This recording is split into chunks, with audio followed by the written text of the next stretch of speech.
Welcome back to the 7th grade Mustache. On today's episode, we'll be speaking about the Sidepiece Syndrome. People are becoming more self-centered and more selfish, valuing sexual gratification over emotional intimacy. There was a poll done about 10, 12 years ago, and in this poll, 79% of women said having an affair with a taken man was never acceptable, but 46% admitted to having done it, and more than half felt no regrets. Although, when asked whether they'd rather be a mistress or a deceived wife, more than 62% chose being a deceived wife. So it was better to deceive someone else than to be deceived. But you're leaving out the biggest part. If you're a deceived wife, that means you all should be taken care of. You should have a house, a car, career. If you're a deceived wife, you should be. There's some things that's come along with that. See, the thing is, you're both being lied to. You know what I'm saying? But hopefully, the wife is is deriving some kind of benefit from this shit, other than sexual. The mistress is just strictly dickly, and a couple, empty promises. Yeah, I'm leaving my wife. Oh yeah, it's my kid's birthday. Why are you with the other girlfriend? That kind of shit. So how about, have you ever got this question? Women will ask you a question. Who does he love more? Me or her? And that's usually the girlfriend asking you, does the man love the wife more, or the steady girlfriend, or the side chick? And the side chick is always like, he loves me more. I'm like, okay. He told you the truth, right? She's like, yeah, so that means he loves me more. No. If he's telling you the truth, it means he doesn't care what you think or what you do. The wife or the girlfriend, he's lying to. He ain't gonna tell her that he got a side piece. So you gotta look at it this way. If he cares enough to lie to her, now he'll lie to you about situations like, oh man, I'm late, or I'm busy, or yeah, it's just a little rash. When it comes to the identity of the person, if you got a side piece or a side girl, she's gonna know that you got a wife or a girlfriend. Like, hey man, I'm married, yada yada yada.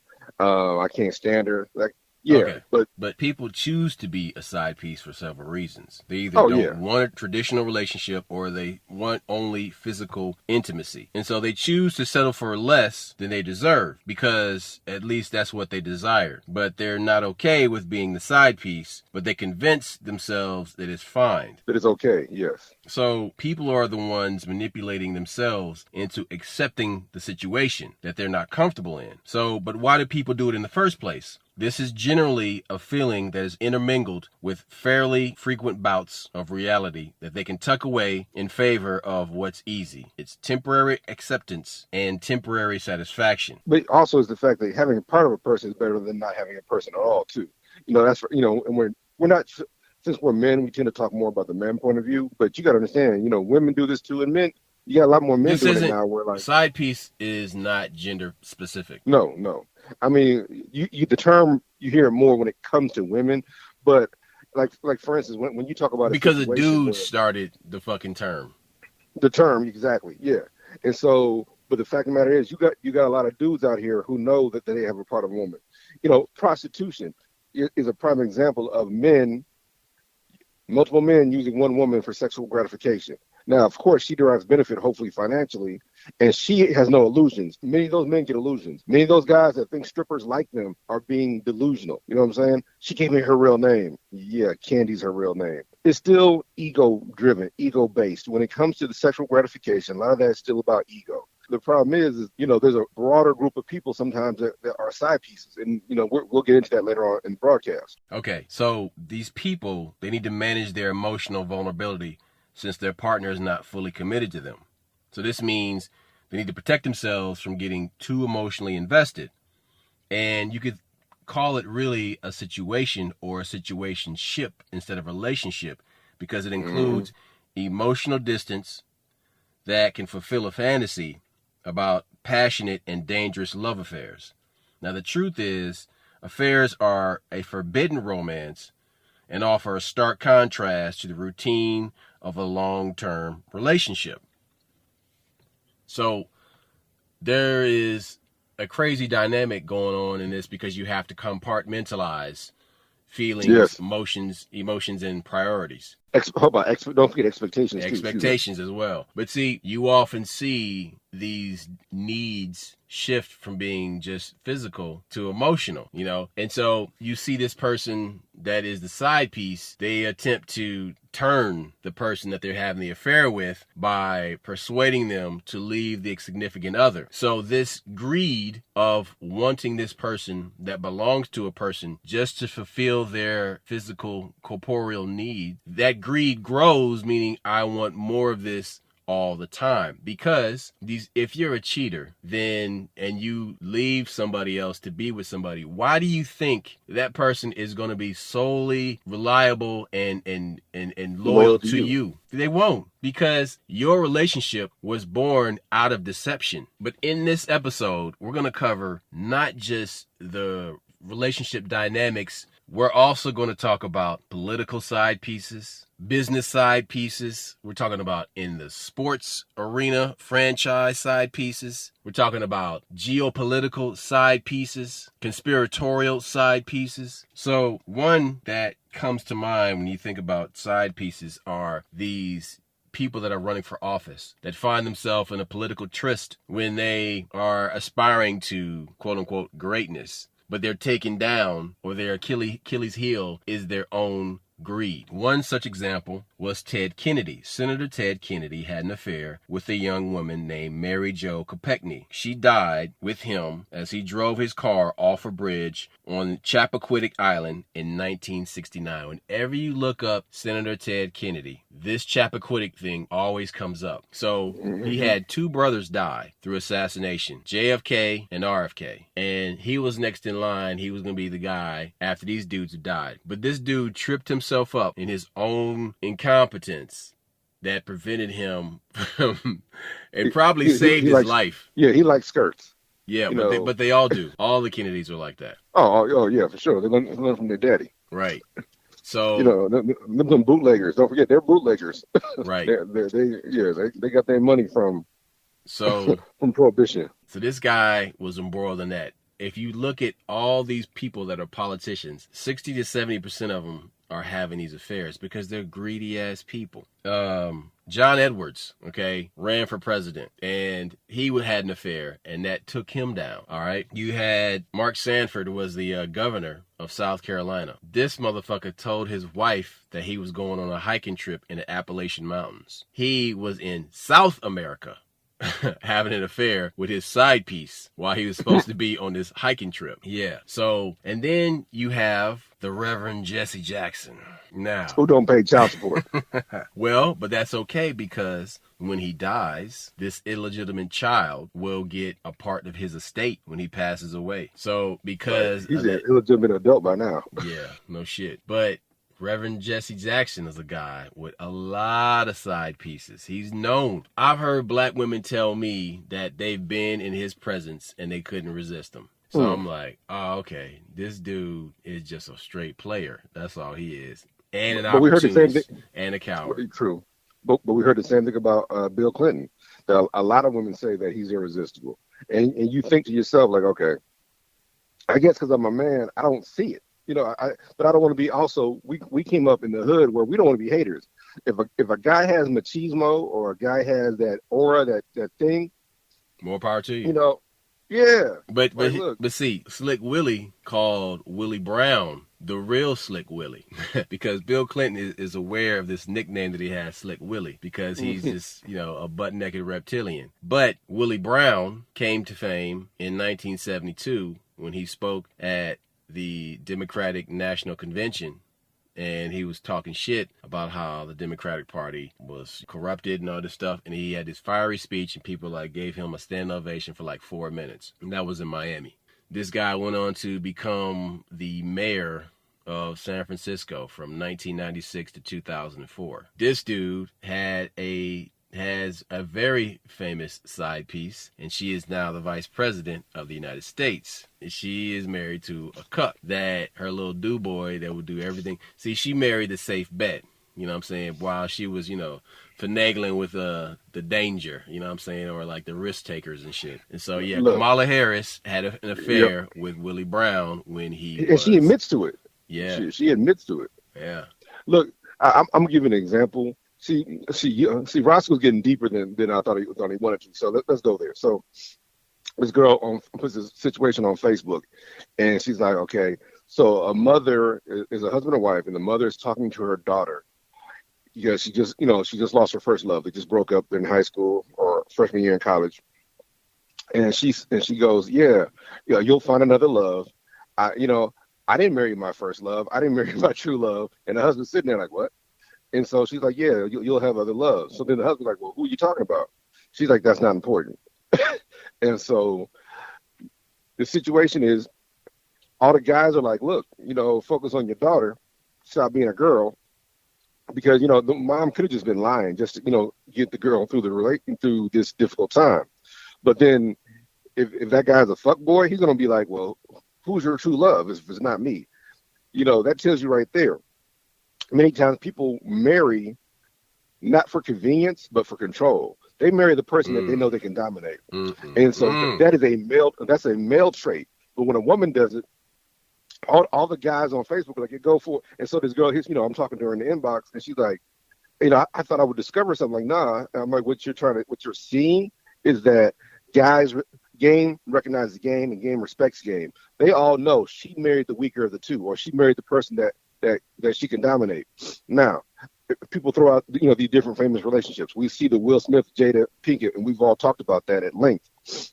But also, but then you see a flip side of that. She is controlling him. Okay.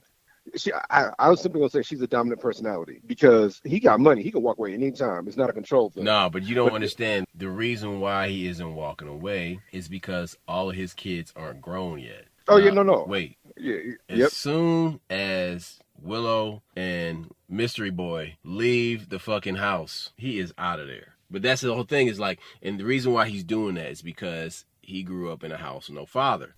It's okay. And you're getting deeper. How many of these women marry these guys because they didn't have fathers? Like he is the woman. Unfortunately, I'm not dissing Will. He's the woman of the relationship. But I've talked to my wife. I've talked to my I got a homegirl right now. She's like, yeah, I married this dude, somebody we grew up with. I knew him better than you. And she's like, I made a mistake. I said, you didn't make a mistake. You wanted your daughter to have a father. You just didn't marry the father. You married the guy that the stable guy. You married the good guy, not the bad guy. No. She married the bad guy. She's like, I wanted my daughter to have a father so badly, I didn't pick the right man. Like, just because you have sex with somebody, because you get pregnant by somebody, does not mean that's the person that you should marry. But my mind, and I explained this to her, okay, your mind was made up. Let me straighten this out then. Women with sense marry the good guy, and they fuck around with the bad guy. Meaning, they fucked around with the bad guy before they got to the good guy, if they worth being with. You know what I'm saying? If they still fucking around with the bad guy, ditch that broad. Well, I think for her, it was still more about the fact that she was dating a guy, she got pregnant. And she got pregnant. She wanted her daughter to, like I said, my wife said the same thing. She said, man, I wanted my oldest daughter, because at the time it was just her. I wanted her to have a father because I didn't have one. My wife has 23 brothers and sisters. Daddy ain't shit. So her goal was, okay, I'm pregnant by this guy. I'm going to marry this guy. That ain't the answer. What you got to look at is that, that is a form of side piece syndrome. Making up your mind before you meet the person is what's going to always fuck you up. You should not make up your mind before you meet the person. You have a desired effect. Does this person meet those needs? And look, we talk about side pieces. What do you do at the funeral? Hey, this chick I work with, I've been with the same man for 17 years. I'm assuming that's her. No, he was married for 30 years to somebody else. She started dating him 17 years ago. So when he dies, she goes to the funeral. I'm like, he's in heaven right now, laughing at y'all. Like, I got all my bitches in one spot, nigga. What? You know what I'm saying? Because she was a side piece. She lived the whole side piece lifestyle. Like what a girl say in the song, "If loving you is wrong," she said, "Yeah." That's Bobby Blue Bland, dude. That's not a chick that wrote that song. I know it's not a chick that wrote the song, but there's several women that give respect sung the song. To Bobby Blue Bland. He wrote the song. How many times have you watched that BET commercial? Loving you is wrong, and all these classics for 19. Come on, dog. Come on. I dig it. I dig it. But in her version, she says, yeah, on New Year's Eve, I don't see the nigga. But on J1, he brings his ass to my house. So, yeah, it's a whole thing. But like I said, the reason we're bringing this to you guys is because, of course, in this whole side piece thing, you think the person that's in the relationship or the person that's keeping them at bay is the one in the wrong. But you got to understand, at some point in time when you're fully aware of the situation, you have the ability to leave. Either that situation is giving you more gratification than you want to admit. But we see it in the black community all the time when it comes to political issues in the Democratic Party. Excuse me. And the Democratic Party really don't do shit for us. Black people are the side piece. And right now, this chick that you said was a chicken head, right? I ain't gonna say her name. She has on Facebook a picture of a little girl. She changed her profile picture. It's a picture of a little girl, and she says, "Our lives are more important than your guns." And I'm sitting here like, okay, here's a problem with that situation. Hold on. Is this a well-known chicken head that we've known for a very long time? This is somebody you went to grade school with. Okay. Yeah, that person's a chicken head. Go ahead. But you told me that. I digress. The fact that you couldn't see that from the rip, I'm like, really though? I never spent time with her, and I spent more time with her as an adult. Like, I think she got a master's. So I'm looking through my adult eyes. Fucking thing. It just means you a book smart dummy. No, it does not mean you're book smart either. Because I dated, okay, out of the women I dated with master's degrees, which one had 2 and 3 and had a doctorate. You know which one that is. She's dope. The other ones, that was just something to make them feel better. No, I'm talking about a chicken head with a master's. Yeah, no, I've dated both. I've dated a supreme being with a master's, and I've dated chicken heads with masters. But let me figure out what I was going to say now because it made me laugh. But okay, so there's an article right now. I posted it on Facebook. West Virginia. Do you know a woman just shot a guy with an AR-15? So all of a sudden these people are all online. You should never have an AR. I'm like, I don't even see this. A woman. This is a normal chick. That's a military woman. She's at a party, and the guy speeds down the street. Burns rubber and makes a lot of noise. And like, hey man, slow down. There's kids here. He comes back with an AR, starts shooting at the crowd. Woman grabs her legal 9mm and kills him. Same week. How come that didn't make national news? Because that's not the agenda. The agenda is to take your AR. Is she a white woman? It doesn't give her name, but the name of the guy sounds like he was white, but it doesn't say much. Like I said, it was in the World Herald, and I read it. And my point being is that because that's not the agenda right now. You got Steve Kerr up there crying, "Oh my God, I'm tired of sending my prayers out. He just killed 19 little kids." Beto O'Rourke tried that shit down in Texas. They went off on his ass. Let me give y'all. Let me give you some little games. He got cussed out actually by the fucking governor. Governor's like, he's like, "You're a fucking clown." Oh, he cussed him out Texas style. Yeah. On a hot mic. So, did not give a flying fig Newton. You understand? So here's what people are missing. I can walk to any bank in America. I could be in Montana. I can be in Utah, smallest county in Iowa. Every bank has a security guard, an armed security guard, off-duty officer. How come our schools don't have that? Steve Kerr talking about all the ones in the hood do. No, they don't. Some of them do, but the ones that ain't in the hood don't.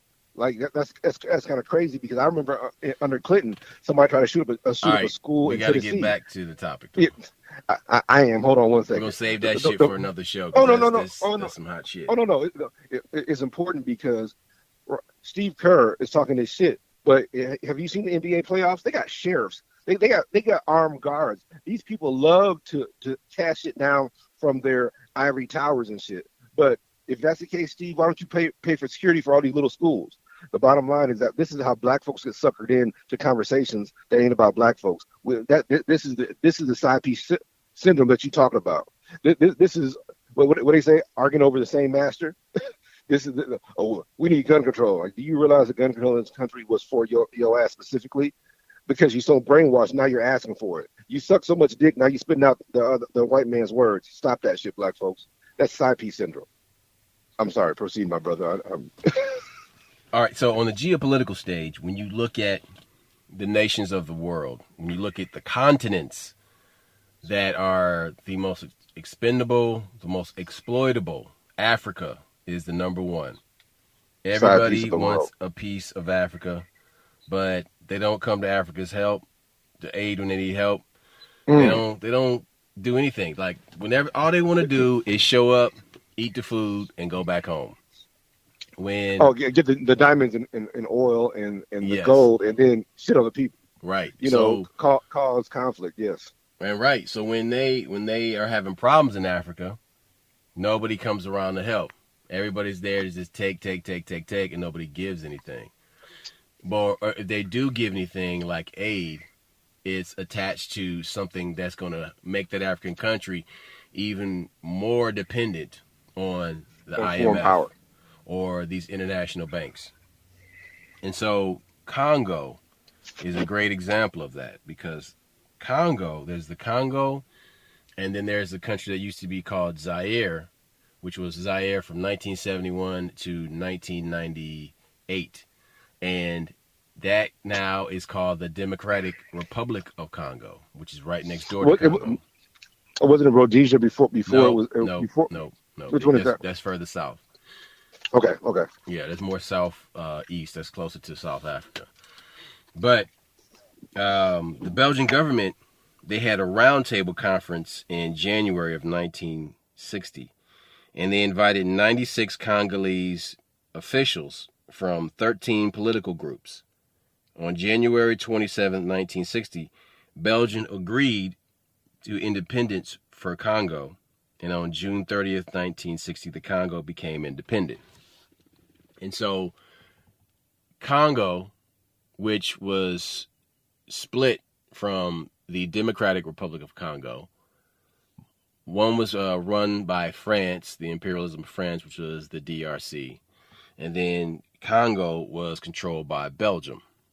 And so Belgium relinquished control, and these people, which had been influenced by Marxists and communists, then after the Belgians left, went on to become a socialist state that was controlled by Marxists.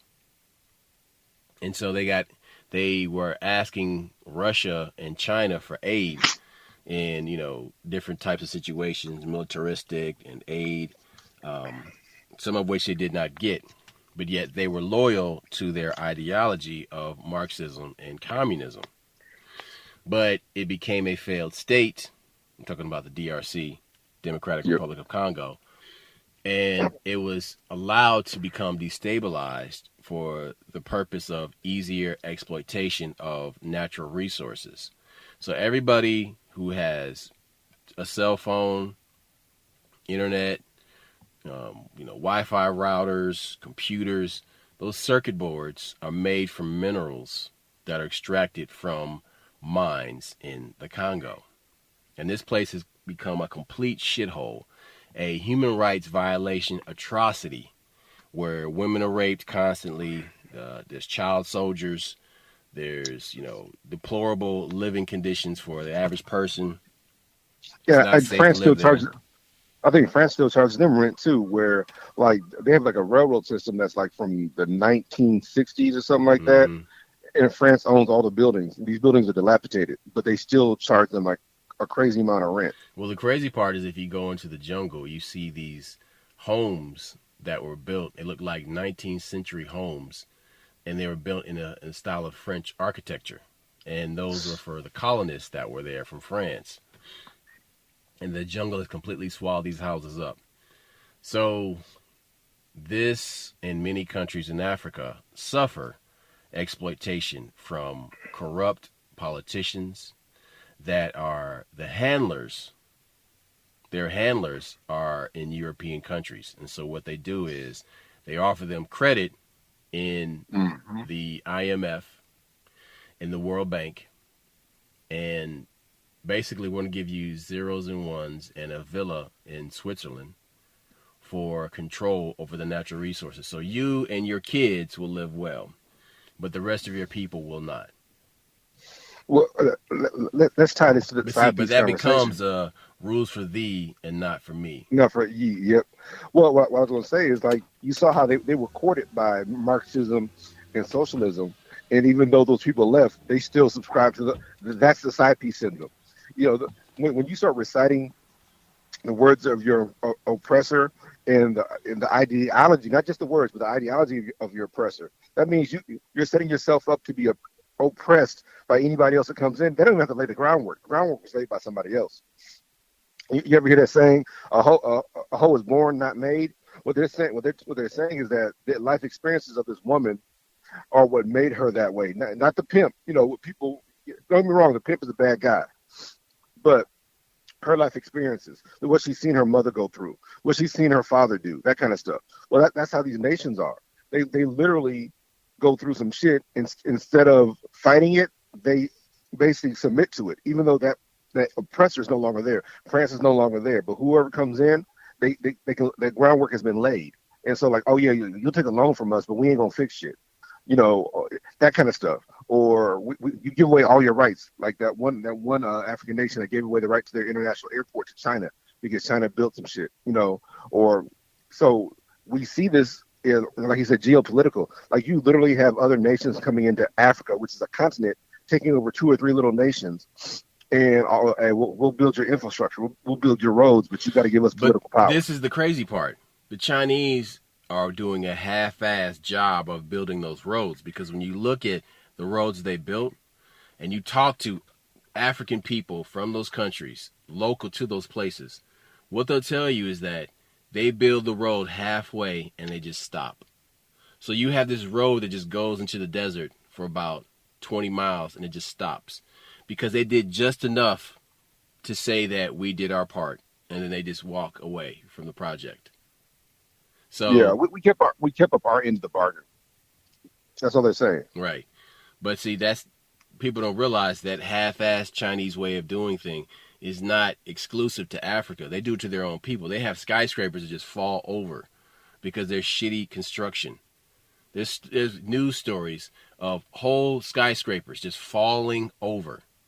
Like a strong breeze would just knock this fucking 30-story building down to the ground. Because these motherfuckers don't know how to build shit. What about copyright and infringement over there? Not was a patent infringement. Like BMW started selling that X5 over there years ago. And the Chinese came up with a fake version. It looks almost just like a BMW, but it has like a 3-cylinder engine. You know what I'm saying? But that's what I'm saying. Like, that's why nobody will ever buy a fucking Chinese car. I'm like, nah, I'm good on that, because you know it's gonna be some half-ass shit that's gonna catch on fire. But this is some crazy shit though. Here's some side piece treatment for you. Elon Musk is everybody's favorite person. Billionaire. Yep. Yeah, billionaire right now. Everybody's favorite billionaire. This guy, they don't disclose that if a Tesla catches on fire, you'll be trapped inside the thing, and you got to bust the windows to get out. The doors won't open. Don't forget, please, people, don't forget, he did not start Tesla. You guys know that. There was 2 other guys that started Tesla. He bought it with his PayPal money. Look, right now, I think the American public, based on what we view, and I don't watch it, but I'm talking about the Kardashians and this whole entertainment lifestyle, The Voice and all those shows like that. We've become people that want to be discovered. You know what I'm saying? American Idol, people. Oh, we can get discovered. That goes against all the stuff that we talked about in the '90s, when you talked about hip hop in the '80s and '90s. You know, we worked hard. We created our own thing. Blah blah blah. No, these people all want to be discovered. Go back, because in the '90s there was an entire agenda to push gangster rap music, and it was created by the military-industrial complex. Every musical artist, every musician that is on a record label is a side piece, even if that person is a cash cow.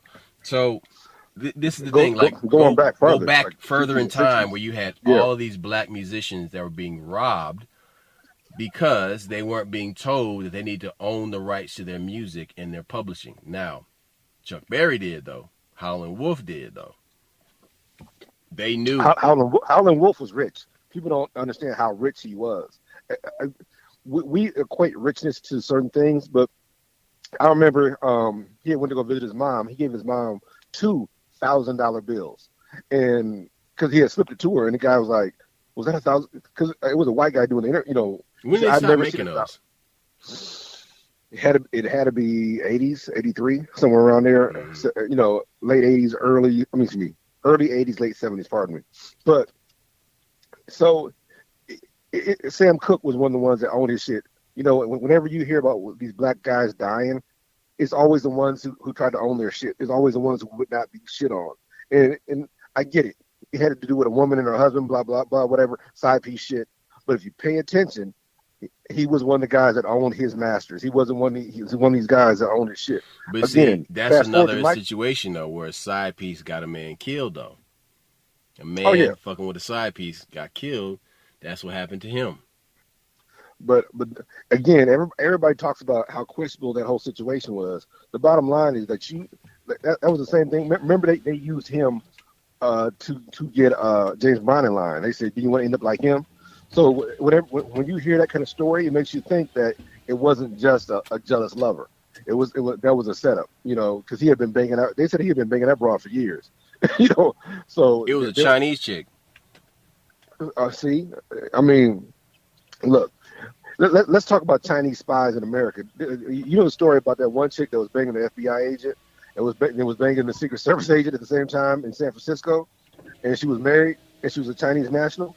She was they said that she was a spy. They were getting information from her, but they were giving her a pillow talk information, and she was taking it back to China. This one was under the Clinton administration. See, this side piece thing, sometimes it's intentional. It's like they think that she's the weakest link. Do you understand that she couldn't possibly be a threat to us? That's your arrogance. But that chick was running shit. I mean, and she was getting paid from the federal government, from our government. Mm. Yeah. Look people think that the side piece is the weakest link. Some of these situations, that person is using your opinion of that person, using your prejudice against you. They're actually running shit. So, okay, the whole side piece thing applies politically as well. But when you look at like the economic situation of side pieces, and there's racial side pieces, and I mean racial, I mean races of humanity. Black people on this planet are the side piece of everybody on Earth. Dude, let's start with America. American culture is built on black bodies. And black bodies gave everything to build what you see around you.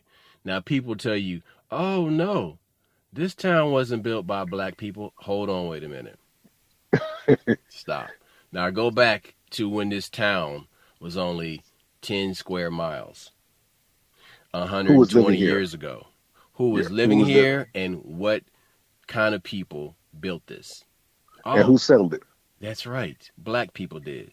So when you tell me black people didn't build this city, bullshit. Yes, they did. They built cities in the West all the way to the East Coast. Chicago is found by Duceble. And he was Haitian. Hold on. It wasn't just enslaved labor that built these cities. No. It was people after slavery that built these or cities. before slavery too. No, don't forget, because we just talked about those people down in Georgia, the Gala people. Those people were there before the white folks got here. True enough, there were slaves that joined that tribe, but they were black to begin with. That's the whole argument. And don't nobody want to, oh no, that doesn't make sense. It makes perfect sense. Slavery ain't been forever. We existed before slavery existed. Look, one of the things that these white folks love to throw at you, they'll call somebody hunter-gatherers. You hear that term all the time. Hunter-gatherers. That means you didn't build shit. Yeah, that's their way of saying that. But now, hold on. let's talk about this side piece shit. Let's get deep on it. So, like I said, so they think that Mexicans are descended from Asians, right? And so they've been pushing that narrative for many years. They walked over to Bering Strait. Apparently, they didn't think y'all could use boats, but they walked over to Bering Strait, even though we had boats back then, right? So they're saying, so they find that, we talked about this in a past podcast. They find this underwater temple that got flooded during the Great Flood or whatever, and it's in Mexico. And they find these bodies are well preserved, and they do the DNA test on the bodies, and they're mostly Asian, with a little bit of other island stuff in it, but they're mostly Asians. So they're like, okay, Mexicans are Asian. Well, there's a reason I brought up this hunter-gatherer thing, because they find this mine in Mexico. In the middle of Mexico is a mine that goes super deep, and this mine it was in use for many years. This mine is 50,000 years old. They find people in the mine. They find human remains, and they do a DNA test on these people. And you know the answer to this, but guess where they're from? They're Aborigines. The Aboriginal people from Australia had populated the world. We know the Africans got to Australia 80,000 years ago, but those people didn't stay put. But hold on. If these are hunter-gatherers, why would they be mining? See, nobody wants to talk that shit. Like, okay, so you mean to tell me that these people were mining stuff, but they didn't have enough sense to plant food and agriculture? It doesn't even add up. But this mine, and they said this mine was under use for like 100 years or 200 years, that this mine was being used. And another thing, they never tell you what these people were mining. So that's some other deep shit. Were they mining gold? Were they mining steel? Shit like that. So if you're able to mine, don't you think you'd be able to grow your own food and plants and stuff? Now, these could be people from you know what I'm saying? But that's a whole other conversation. Well, see, but that's the whole thing. Everybody wants to say the motherfuckers walked here and this and that. Yes. Yo, it's the crazy part is like advanced civilizations are hard to detect 100,000 years ago because we're lied to. Metals don't stand the test of time. Only stone does. Yes. So, check this out. I recently heard this story about how African Zulu tribesmen, they have to go through an initiation ceremony. And they go through this initiation ceremony in this part of Africa that has this monument called Adam's Calendar. Yeah, believed to be more than 50 to 60,000 years old, maybe older. Way older than Stonehenge, definitely. That's for sure. Older than the pyramids. Older than Göbekli Tepe. Older than all of that stuff. And so this is what they're told. They're told that this is where the first human civilization began. Now, if you overlap that with the story of the Anunnaki, that how human beings were genetically modified to mine gold, that would means these Africans were mining gold for these aliens 100,000 years ago. And so these are the stories that get swept into the dustbin of history, where they don't want to push this narrative because it completely destroys the timeline that's set up in mainstream classrooms.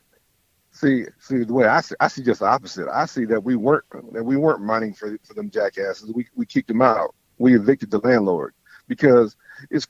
But okay, but it's easily possible that is true, but there was a revolt.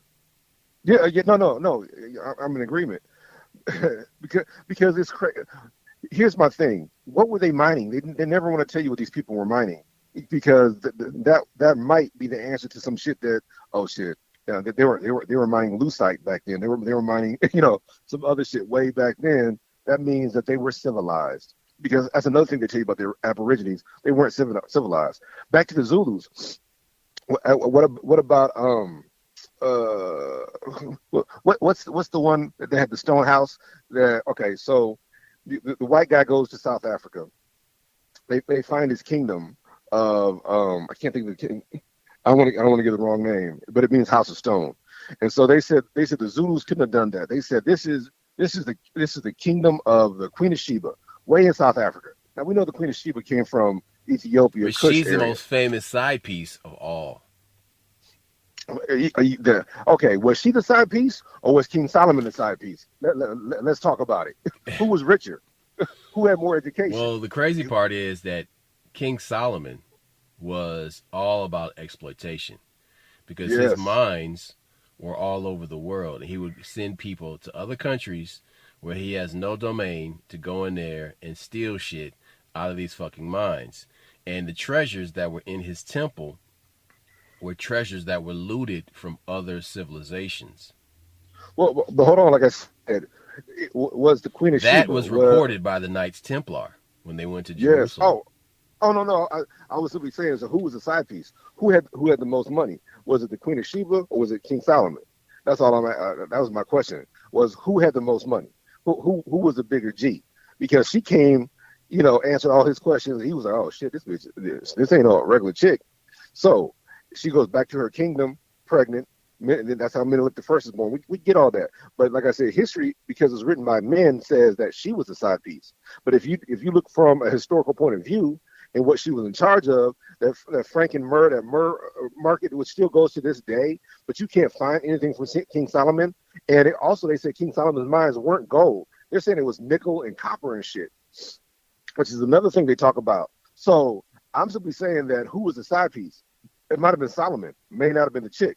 That's all I'm saying, based on historical reference. Now let's go back to these Dutch settlers that go down to Zimbabwe, which means House of Stone. So they find this kingdom and they're like, okay, this got to be from her. It's not. And then they try to say it was some great white kingdom. It wasn't. The same Zulus that you're oppressing, they had gold and they had their own kingdom down there. So, but that's what happens. Dude, if you ever want to know about the history of the Zulus, read the teachings of a guy named Credo Mutwa.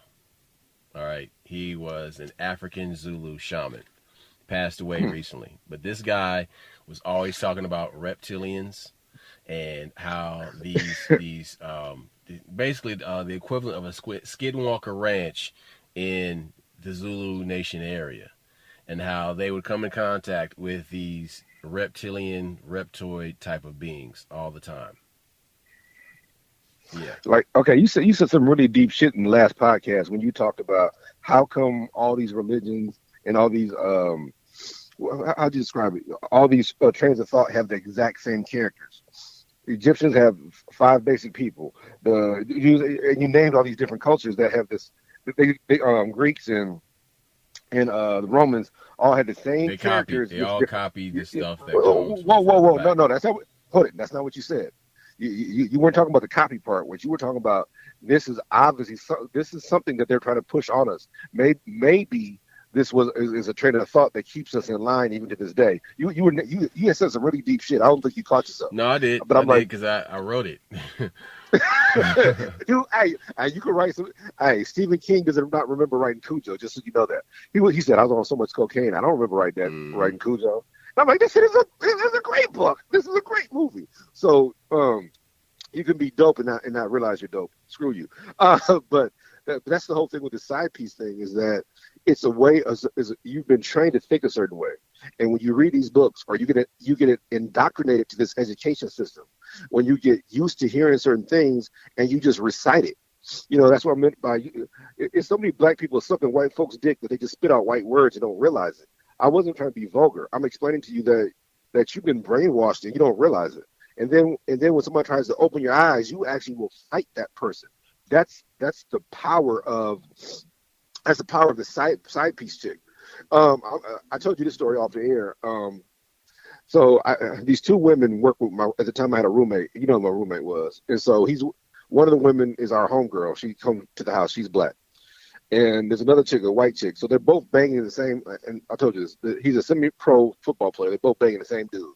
So the white chick is like, he's never going to marry me because I'm white. You have the advantage. They're arguing. And the black chick is like, football players always marry white bitches. He's going to marry you before he marries me. That nigga ain't going to marry either one of y'all. He has y'all right where he wants y'all. You guys are disposable. Did you tell them that? Oh, I told the black chick that, like, hey, are you serious? like, are you serious? He ain't marrying either one of y'all. Y'all both hoes. You both y'all all working the same job. You gave it up in the beginning. he ain't thinking about neither one of you. And the only thing he talks about is his kid, which he half-ass spends time with. So y'all fell for that shit. Oh, he's a good dad. No, he's not. so I broke it down to the black homegirl because I knew her personally. But the white chick, I'm like, I didn't talk to her about. And I learned about white chicks from a white chick. So I'm at this gas station one time, and this white chick starts talking to me. She was good looking in the face, but she was fat. So I'm come to find out her ex-husband was an NFL player. The only reason he married her, who do you think? She said, I did all his assignments in college. The only way this dude graduated college is because of her. So when you realize that a lot of these NFL players, the reason they marry white women, it ain't just, it's not for the prestige. Sometimes it is. But a lot of these chicks were the ones that held him down in college. They did all his thesis, all the work. So, but that side piece thing, she figured it out. She's like, hey man, I got used, I got a beautiful daughter by the motherfucker, but I got used for years. I really thought I was in a relationship. She got it. It took some damage. You know what I'm saying? And another side piece situation that you run into, like when we talk about these side piece situations, is you can't change your thought that easy because you think that you're right. You think you're doing the right thing. I remember I told you this story. Same roommate I had, and this dude, we're gonna call it the guy Taco. His name is Taco, right? You know what I'm talking about. Taco tried to sleep with my roommates, the chick he was banging, and so my roommate was doing her dirtball. So the chick she's actually Colombian, and so oh yeah, that's why Taco like her. yeah, that's why Taco like her. So my roommate. And again, he's on the phone with his girl that lives in Vegas. We're all at this chick's house. She's telling us, shh, be quiet. He's on the phone with his girl. I'm like, for real? He got you that? He put the blender to her brain that bad. Well, so Taco tries to talk to her, and he goes, hey man, such and such said that you had a threesome with this chick, and he thought that would embarrass her, and he thought that she would go off on my roommate. So she goes off on my roommate. He said, yeah, I did fuck both of you at the same time. Did you forget? So now Taco don't get the fuck. My roommate fucks again. Like, see, he thought that okay, I'll tell her that she's a side piece just and she'll have sex with me. No, you can bring light to that side piece's eyes. She still worships the glory of that dingling. You know what I'm saying? But listen though, man, he tried that shade tree bullshit and he thought it was gonna work. He has always been that guy. He has always been a shade tree, and it doesn't work. It has worked. See, that's called negative reinforcement. When you feed a stray dog, it keeps coming back. It's worked for him in the past. It's just he ran into somebody who has stronger pimping than he did. You understand? Mm-hmm. He ran into a real pimp, and that nigga is an assistant pimp. You dig? So no, he ain't even that, man. That motherfucker. No, he's an acting substitute. Look, but that he's an armchair historian. A couch quarterback. but what we're trying to tell you that is very difficult to unlearn the side piece agenda, the side piece training. It's very, very powerful. It's some CIA shit. It's some LSD mind fuck shit, and it's really hard to get over because so much of your confidence is attached to it. And another thing, people don't want to get that ego. The ego can always get you in trouble. So your ego is telling you that, hey, I'm still having sex with this person. I'm still getting what I want. He likes me more, or she likes me more. And that's what fucks up black people. And like my brother just told you, we are the side pieces of the whole world. We provide service and we don't get no service back. You understand?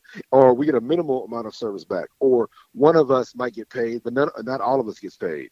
Or, we talk about healthcare. We talk about the Tuskegee experiment. All these different things that you would think would make us rise up and kill white folks. And then we just talked about gun control. The first gun control in America was back in the 1600s. It was called the Bacon Rebellion. And they literally, when the white folks who were slaves at the time rose up, the oppressors like, okay, we'll give you guns, but black people can't have guns. Like, that was really part of the thing. We'll give you guns and land if you help us keep these black people in line. So another thing, this whole slavery narrative, that's some side piece shit. Because all these black folks, when we were runaway slaves, no, we were not. We were already here. We already had this. The first country to acknowledge America was Morocco because Morocco was already over here. So the side piece shit is very hard to get out your brain, dude. You're wired that way because of our parents and our grandparents and this TV and media is a motherfucker. These books, the Bible will brainwash you like a motherfucker, my nigga, for real. What's dangerous though is when a side piece teaches their illegitimate offspring their side piece ideology. Because hold on, because children are sponges and they pick up everything that they see. So Yes. if you are around little kids for, it's crazy. Like you don't have to be around little kids a long time because they just record everything. And so if you're not censoring what you say, if you're not censoring the things that you do, they pick it up. So profanity is the first example, watching your mouth around kids and not just cuss words, but the way you Subject matter. speak. No. Subject matter. No. Inflection and intention. Oh yeah. Because before you even get to subject matter, it's the way that you're speaking about something. How are you speaking about this thing? Are you complaining about this thing all the time? Because if not, that becomes a trait or characteristic that kid picks up. And then this kid is a constant rampant complainer. Complaining because they're taught how to think about things from this example, from this point of view that's taught by you. So if you're just complaining and not a doer, then it's like, oh, okay, then your kid is going to be that way. You know what I'm saying? Or your kid starts to resent you because your kid is not that way. You're like, man, my parents are fucking lame because they're not doers. You know what about racism and sexism? How do you talk about people of color? How do you talk about women? Okay. How do you talk about men in front of you? But see, then are you teaching your kids this side piece mentality related to race? Right? Okay, black people are good for this and that. And not good for bringing home. You know what I'm saying? They can't be quarterbacks. They only can be running backs. That sounds so trivial, but how do you the inflection? Go ahead. No, what you said earlier, the inflection in your voice. So if you sit here and I can't stand this nigga, and you say that shit over and over, whether you're a woman, whether you're a man, whatever your situation, what is that kid going to absorb? They're going to absorb that tension. That's some deep shit you just said. So then that goes into conversation. That becomes the topics that you're speaking of. Are you riding around with this kid in the car, pointing at people on the street or pointing at passersby, talking about them in a certain way? All these things, these intentions and these inflections about how you speak about the things, these subject matters, all that's related. It's a vibration. So if you're vibrating side piece energy, side piece thoughts, side piece plots, then that's what you begat. Side piece begat the side piece, begat the side piece. What does that create?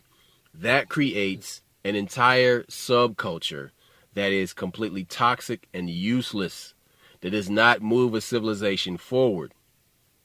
It'll make you some money. But the prime example of what you're talking about, the Kardashians, the mommy Kardashian, I don't know her first name, but she marries this lawyer, high-powered lawyer, who is not Lithuanian. He's Lebanese, whatever, and she has a daughter by him. He's not Lebanese. They're both Armenian.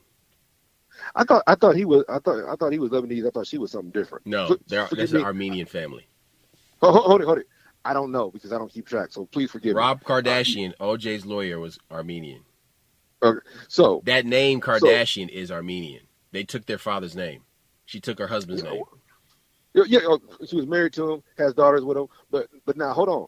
Let's talk about the side piece mentality. Now, they said Chloe is OJ's daughter. So that means that you were banging She's the product of a side piece relationship or situationship. Yeah. So the reason that's so important is because that means that so the mom is literally banging one of the clients for her husband. That's not cool. That's not cool at all. That's trashy.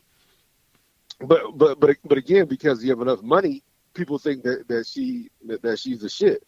So fast forward, then she marries Bruce Jenner. Now Bruce Jenner is one of O.J. Simpson and Bruce Jenner are two of the greatest athletes of all time. Let's put it out there. You know what I'm saying? And literally, this man wants to be a woman now. What did this chick do?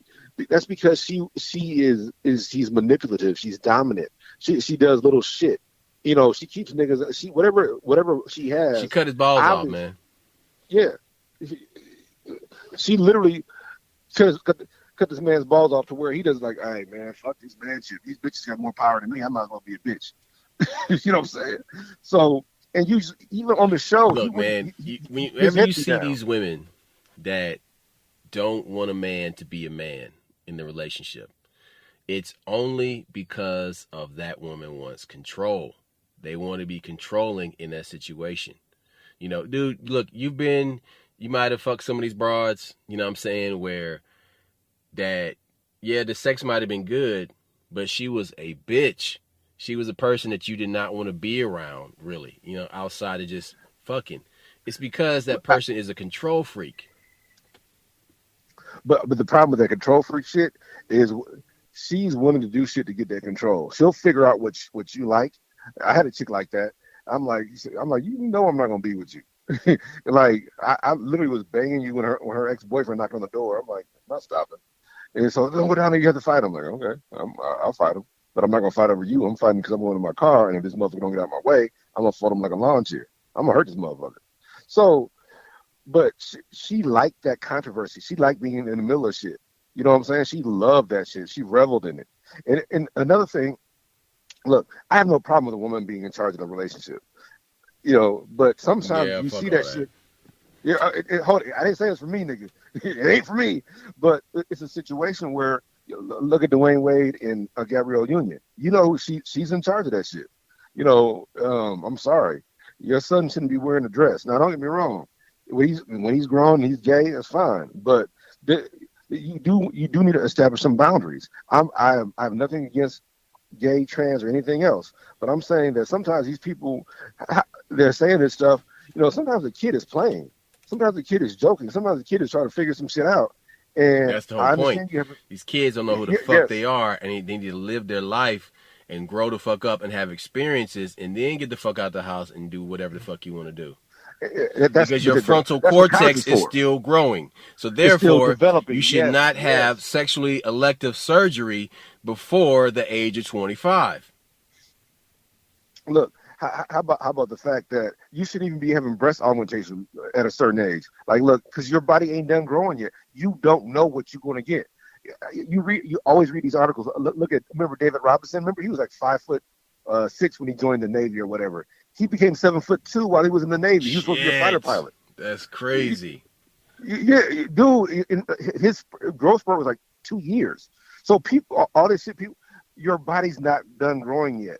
And second, like literally, you know, shit can happen to influence your sexuality. You know, look, sexuality, unfortunately, well, nobody wants to tell you, that shit is flexible. You're figuring that shit out. So okay, how many chicks you went to college with were lesbians in college and they're married now, happily married with kids and everything else? Because they wanted to fool around and figure some shit out. And that's what they did. They fooled around and figured the shit out. Now, are they still busting out the occasional, like, you know, scissor fuck fest? Probably. Yes. You know what I'm saying? But who are they married to? That means they wanted to fucking dip their foot in the pool, but they didn't want to swim in that pool. They didn't want to jump in. No. Well, how about this? Some of them chicks are dominant. So some of them chicks, they got a weak nigga.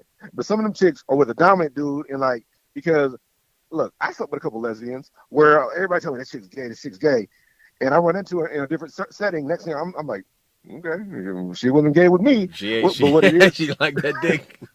Yeah, what it was is that she met a man that she could respect, or a man that because your power level was high enough. It's different. Was way different than what she had been dealing with. All these other motherfuckers. She wasn't dealing with no real ass dudes, and then a real ass. Yeah. And see, that's the thing, man. There's some of these women out here that will not bow down until they're in the presence of a real man, and I mean that makes sense. Yes, but even when you talk to some gay women, they tell you like, "Hey, man." This one chick told me, he said, none of these guys are like my father. I'm like, what? My father was 6'6", was dominant, worked, you know, we didn't want for anything. If something broke, he got fixed. If he didn't have any money, you didn't know.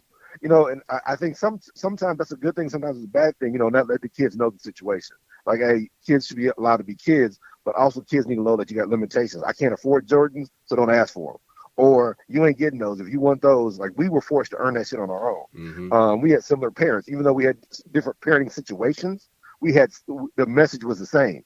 I got the same message at your house as you got at my house. So it was consistent. Like, hey, don't let me tell your parents, or I'll call your mom and dad, or whatever. But the bottom line is that this side piece thing is a mentality, and sometimes it's unconscious that these kids are picking this up. That's why I brought up Kim Kardashian. She picked up shit from her mom, business wise from her mom and dad, but she also picked up shit like these men, when they leave her, they be broken. She be breaking niggas. But see, you have the serial side piece. The serial side piece that makes a career out of being side pieces and moves up the ladder in life just being a side piece. Remember Heidi Fleiss? That was the Madam for the Stars and right. Shit. Or let's talk about your boy Tiger that got cut up because of side piece. He was spending $15,000 for hoes. He's like, I want to come inside him. I don't want to wear a condom. If you're Tiger, why do you only got one phone? Because he wasn't raised to have. I'm not dissing his manhood. That's not what I'm saying. He didn't have no swag. That's what it was. Yeah. The motherfucker had zero swag. Listen, all he knew and ate and digested was golf. And he didn't have probably any street friends to put him up on game. So, he remember, he wanted to be a rapper. His dad stopped that shit. He's like, you ain't gonna be no rapper, motherfucker. What? He wanted to be a rapper? Yeah. He talks about it in certain interviews. Look, the interview that you need to check out that would hurt my feelings about Tiger Woods. He had an interview with GQ, and I guess they never put the interview out, but then years later they kind of put it out. And he's talking to all these girls in the interview like, hey, you probably like black guys with big dicks, don't you? As if he wasn't a black guy with a big dick. Like, he never saw himself as black. Even though we supported him, he felt he couldn't relate to us. And Skip Bayless said the deepest shit back when he was on there with the loudmouth Stephen A. He said Tiger's such a phony that he didn't know where his success came from. Like, he thought he could make up his success. Like, he didn't realize that he was as good as he was, but his whole identity was based on this fake persona. And he's such a phony now that he has to lean back on his actual skills. He can't do it because he doesn't know where they came from. He doesn't understand where it originated. He doesn't understand that it's really him. Skip Bayless or Stephen A. said that? No, Skip Bayless said it. The white guy. He broke it. Yeah, the white guy broke it down. It could because at first, because Stephen A. goes, I was about to say something different, but I actually totally agree with you. It was one of these deals. No bullshit. I can't make this up. I wish I could find it because this is back when it was First Take was both of them. And he said, I think that he's so phony that he can't perform because he thinks it's based on like a magic club, like it's placebo. Like, he didn't realize it was him. And so, but that's a side piece mentality. A side piece doesn't know where their power comes from. Now, some side pieces do. That's why we talked about the Jenner / Kardashian. She figured it out. Like, oh, I'm powerful. I pretend like I'm not powerful. I'm just a little chick, but she's very powerful and manipulative.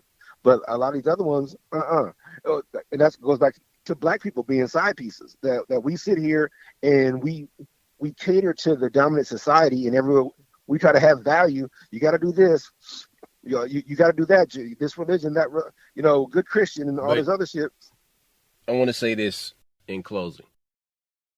A side piece thinks that they are getting something and they're in control or they're being manipulative when they don't really understand that they're giving their power away.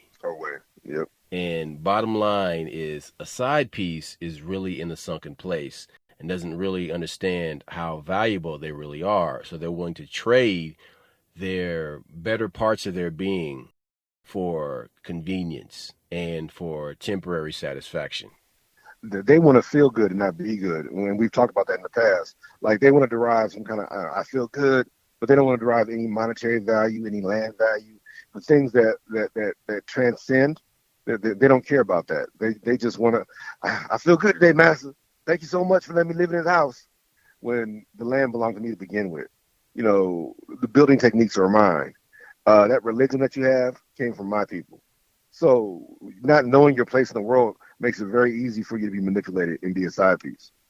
That's all I got. We out. Peace. Holla back.